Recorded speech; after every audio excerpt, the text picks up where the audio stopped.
오늘 판사도 이렇게 20페이지의 판결문을 쓰면서 이런 내용을 이제 넣어놨더라고요. 본안 소송의 인용 가능성에 대해서는 여기서 다루지 않는다고. 절차적 하자는 명백한데 이것이 본안 소송에서 적법했느냐 아니냐는 것은 다루지 않고 따로 가서 싸우라라고 했는데 강대원 판사, 김준영 판사, 유지선 판사 세 분이 이렇게 이제 판시를 했습니다. 제가 여기서 이제 질문을 드리는 것은 자, 이거 이제 여당에서 어떻게 반응할 거냐 또는 이제 이 판결문을 가지고 우리가 그냥 머릿속으로 팍 와닿는 거는 야 판사들 봐라 이것들도 또 무슨 정치적 색깔이 있는 사람이 아니다 이럴 가능성 걱정 안 해도 되겠습니까?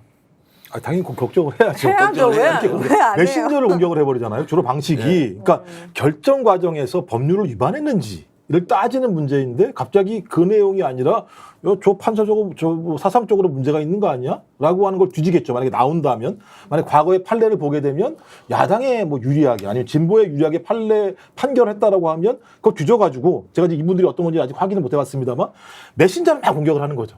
전 그럼 내용들이 그러니까 내용의 문제는 사라져버리게 되고 저 메신저가 특정한 정치적 의도를 가지고 야당에게 아주 우호적인 판결을 내렸다라고 얘기하게 되면 그때부터 많은 판사들이 위축될 수밖에 없을 것이고 사법부 내에서도 이 문제 가지고 계속 논란이 될 수밖에 없겠죠. 2, 3일 내에 그 조중동 어느 매체에서 이번 판결 내린 판사 개인의 이제 비위 사실이거나 의혹을 빵 터뜨릴 가능성도 있죠. 가능성도 있다. 네, 그동안의 행태를 보면 충분히 그렇죠. 그러니까 이게 이제 판결 자체가 가지고 있는 법적 의미를 가지고 야 이거 어떻게 빨리 여야 간에 합의해야 되지 임명 절차가 잘못됐다는 걸로 반성하지 않고 오히려 판결 자체를 내린 판사를 공격하는 상황이 올 수도 있다.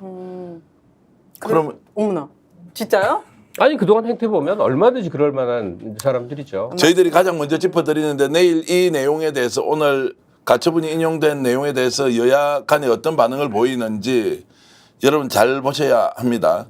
자, 지금 더 중요한 것은 방송통신위원장 이진숙이 지금은 직무가 정지되어 있지 않습니까? 6개월 정도 헌재 판결에 자 이번의 가처분이 헌재 판결에 영향이 있겠나 없겠나 김정 박사 어떻게 보십니까? 그러니까 과거로 돌아 제가 아까 2023년도 12월 달에 서울 고법에서 권태선 그 박문진 이사장 후임에 대해서 집행정지 신청을 했더니 나온 내용이 그 똑같은 거예요. 단 2명 위원 심의 결정에 따라 이루어져 방통위법 입법 목적을 저해할 우려가 있다. 본안 심사가 안 했기 때문에 이렇게 얘기하는 거예요. 우려가 있다라고 얘기를 하는 거예요. 본안에 가면 판결을 다 내야 되는 것이고요. 그다음에 올해 5월 달에 이건 이제 아까 말씀 YTN 문제 관련해서 겁니다. 최다액 출자자 변경 승인 처분 집행정지 신청 항소심에서도 방통위가 정확히 나와요. 합의제 행정기관이고 방통위법 13조 1항을 고려할 때 이 합의제를 얘기합니다. 회의를 요구할 2인 이상의 위원과 위원장 1인 합계 3인의 제적위원이 최소한 요구된다고 해석될 수 있어 2인이 의결한 이 처분의 절차적 위법성이 문제될 수 있다.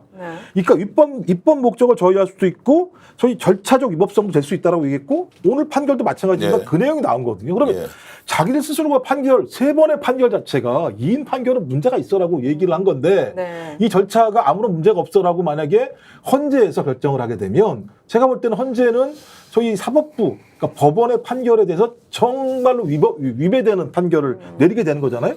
전 그렇다면 법의 일관성 자체가 존재하지 않는 것이고 판결도 존중하지 않는 것이고 그렇다면 헌재는 일단 법률적인 측면도 있습니다만 정치적인 판단도 하기 때문에 헌재 같은 경우는요. 전 그렇다면 헌재의 판단이 이런 법원과 판단과 다르다면 오히려 정치적인 어떤 의도가 있는 것이 아닌가라고 하는 의구심을 더 많이 받을 수 있겠죠. 그러니까 헌재의 속성을 보니까 노무현 대통령 때, 박근혜 때 보니까 그때 그 힘의 대세, 정책 대세에 굉장히 많이 좌우되는구나 그런 생각을 합니다. 그러니까 결국 윤석열 정부의 그 거의 만행에 가까운 여러 행태들도 올해로 정점을 맺을 것이고 거기에 저항하는 움직임도 정점을 보일 거예요. 이제 뭐 거리로 나오는 시민들의 숫자도 그렇고 온갖 문제에 대해서 국회에서 또 각급 공간에서 목소리 내는 게 이제 최대치가 솟아오를 텐데 그러니까 헌재 결정은 그에 따른 여론 향배를 볼 거란 말이에요. 그래서 모두가 그 얘기를 하죠. 윤 정부가 20% 중반 이하로 이 지지율이 고착되는 상황이 되면 공무원을 비롯해서 싹 돌았을 것이다. 근데 그게 쉽지가 않단 말이에요. 쉽지가 않아요. 그러나 올해 중에는 뭐 거기에 따른 일련의 그 결과가 나오지 않을까 그런 생각은 해요. 네. 자, 그러면 이제 지금 자, 박문진 방송문화진흥회가 이제 운영을 하려면 이사장과 이사들이 있지 않습니까? 그러면 전임 이사들이 지금 현재 임기가 연장이 되어서 후임 이사장과 이사가 임명될 때까지는 현재 체제가 유지가 되거든요. 규정이 그렇게 돼 있죠. 규정이 그렇게 이제 돼 있으니까 네. 지금 윤석열 대통령이 원하는 방향으로 MBC는 좌지우지할 수가 없게 된 거예요. 그렇죠. 그리고 좀 더 길게 보면 언제 법원의 1심 판결이 선고될지 모르기 때문에 이게 1년이 될 수도 있고 2년이 될 수 있기 때문에 오늘 이 내용을 최초 공개해드리는 저희들의 생각은 사실상 MBC 장악이 실패했다라고 결론을 낼 수 있느냐 없느냐 이 부분에 대해서는 김갑수 선생님 어떻게 보십니까? 그렇죠. 권순표 씨가 당분간은 목숨을 유지하게 됐고 예. 오윤혜 씨도 계속 오윤회 나갈 계속 수 출연하는 거네. 유사이키. 아, 네. 오윤혜가 보이는 데까지는 MBC가 아직 살아 있는 건데 아, 네. 판결 내리는 이 시차에 대해서 제가 정확한 이해가 있는 건 아니지만 예. 그렇게 빨리 이루어지지는 않더라고요. 예. 그러니까 올해 안에는 MBC가 살아있을 가능성이 있는 거죠. 대체로 6개월 정도를 하는데 예. 6개월에서 더 가기도 해요. 그러니까 7개월 헌재가 그럼 앞으로 7개월 정도 지나면 올해는 다 지나가는 거지 않습니까? 그러니까 올해까지는 방송하시는데 아무런 문제가 없을 것 같고 야, 오늘 내년 초에는 좀 어떻게 될지 모르겠습니다. 오늘 이 판결이 결국 오윤회를 위한 판결이었다. 뭐 이렇게도 그럼요. 볼 수 있는 건데 MBC 뉴스아이키 계속 살아 있겠네. 근데 정말 저는 이번 판결도 그렇지만 이 과정을 통해서 시민들이 원하는 언론의 역할이 무엇인지 느꼈습니다. 네. 언론은 사실 보수냐 진보냐보다는 권력에 대해서 견제하고 비판하는 역할을 시민들은 원했던 것 같아요. 네. 그러니까 이 언론의 본연의 역할에 충실한다면 시민들은 당연히 사랑과 신뢰를 보내주실 것이다. 그 중심에 지금 공교롭게 MBC만 남아있어가지고 지금 MBC가 더 이렇게 커진 거긴 하지만 그래도 다행히도 PDS 좀 최근 거도 봐봐요. 더 세게 나가잖아요. 그러니까는 저는 더 많은 분들이 응원해 주실 거라고 약간 믿습니다. 곁가지로 새는 얘기 하나만 말씀드리면요. 가령 김종욱 선생 같은 경우는 정치학 이론을 공부한 박사라. 아무리 노력을 해도 전문적인 인식의 틀 안에서 뭐가 나오니까 어려워요. 근데 과거에는 이게 뭐 좀 한마디 한다는 인간들이 죄다 그때 쓰는 용어대로 사회과학 스터디를 거친 인간들이에요. 소위 운동 이론을 학습한 거예요. 그러니까 뭘 하려고 그래도 일상의 대화가 안 나오고 뭐 신식 국독자 이런 식의 게 그냥 바탕에 너무 깔려 있었단 말이에요.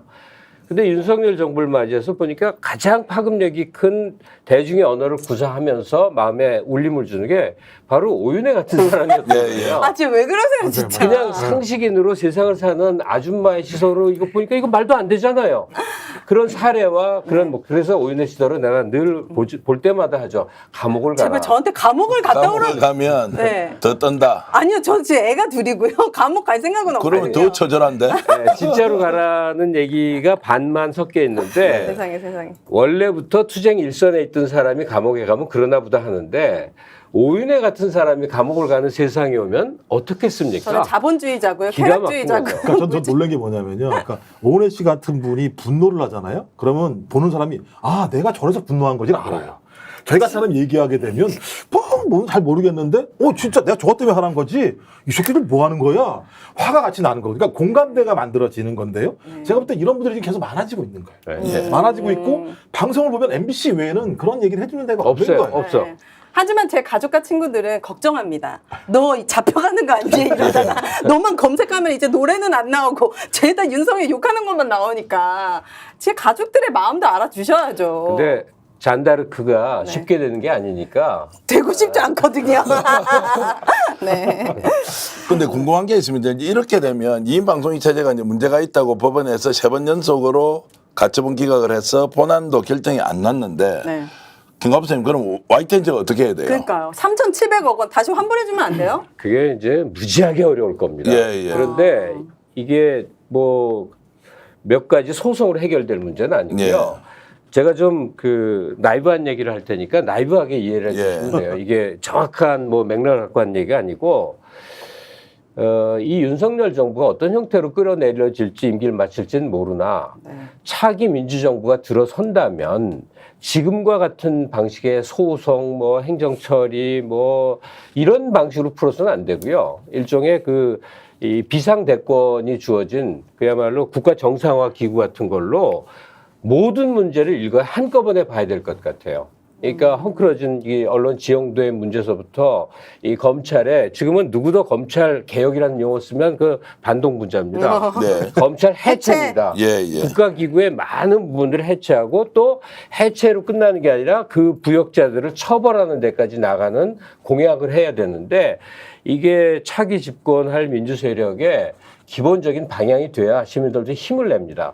그래서 예컨대 YTN이 저 민영화돼서 기업에 넘어가서 지금 엉망이 되고 있는데 이게 어떻게 되돌릴 것이냐. 네. 여기에 대해서 법리적 접근을 우리가 머리 쓰면서 하면 이게 되겠냐 이거예요. 네.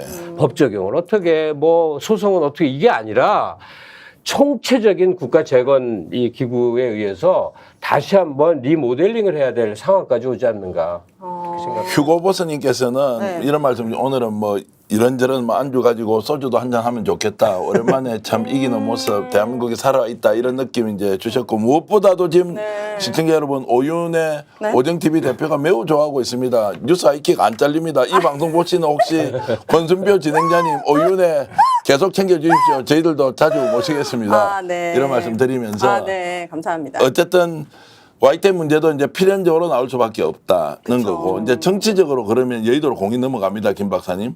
여야 합의해서 지금 여야 추천하는 이제 방송통신위원들 임명하고 자 가자라고 이제 정치적으로 지금 카드가 나와 있는데 이거 좀 진행될 가능성이 있겠습니까? 그러니까 제가 볼 때는 지금 진행될 가능성이 없는 게 뭐냐면 지금 저기 최민희 위원장이 우리 추천할게. 예. 분명. 그랬더니 왜 지금 와서 추천해?